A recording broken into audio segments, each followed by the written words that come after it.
Hi everyone, here's a short video introducing you to the concepts of rhythm and meter. Rhythm and meter are essential concepts in music because it is not something that we look at and quantify with our eyes. It's something that we hear and experience only inside our heads. Not all music is structured. Some music is just a beautiful ethereal sound or birds chirping and things that don't necessarily have a structure to them.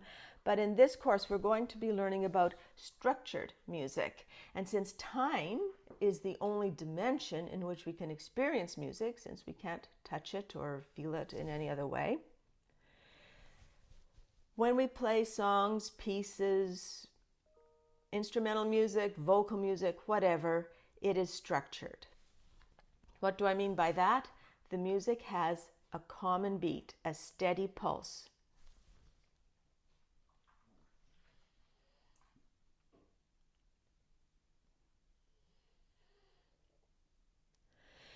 These beats may be beats of sound or beats of silence. And they are divided into groups to give each composition its own personality. And the dividing of the beats up into groups is what we call meter. The best way to experience meter is to hear it in dance music. And unfortunately, the setup I have here does not allow me to do both the PowerPoint and play music at the same time. So we'll just do it visually here. The polka is a really fun dance. It really takes its toll on you, though. You have to be fit to dance a polka because you're jumping all the time. Music is divided into beats of 2. 1, 2, 1, 2, and you hop on every one. So it's hop, step, hop, step. You're hopping a lot in the polka. And we all know the waltz that goes 1, 2, 3, 1, 2, 3, and that changes the lilt and the personality of the piece.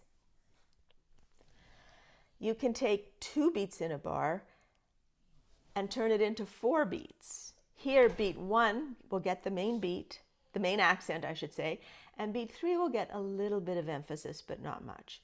1, 2, 3, 4. 1, 2, 3, 4, like that. So let's look now into these notes and figure out what time they represent.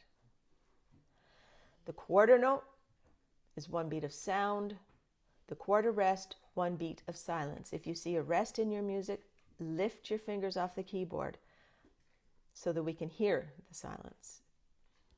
The half beat, the half note gets 2 beats of sound, half rest, 2 beats of silence. And it's easy to remember the half note because, the half rest because it looks like a hat.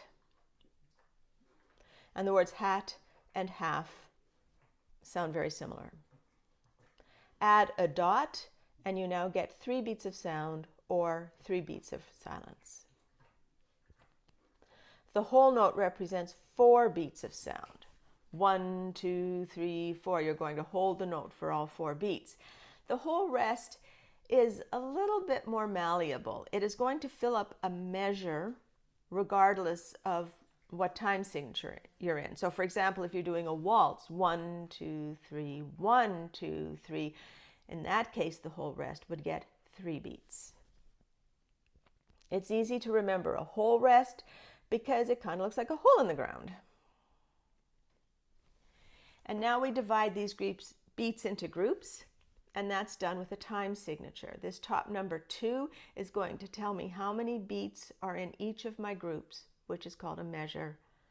The bottom number 4, which is all you need for Music 120, we're not going to be changing the bottom number in Music 120, but just, so that you know what it means, it tells you which particular rhythmic value receives the beat. So if you make a fraction out of the 4, you get quarter, and that tells us that the quarter note receives 1 beat.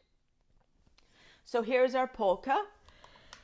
The top number 2 tells me there will be 2 beats in the measure, and the bar line divides up the measures in the music. Here we have also a 4, which is telling me that the quarter note gets 1 beat, and you can see that clearly in this example.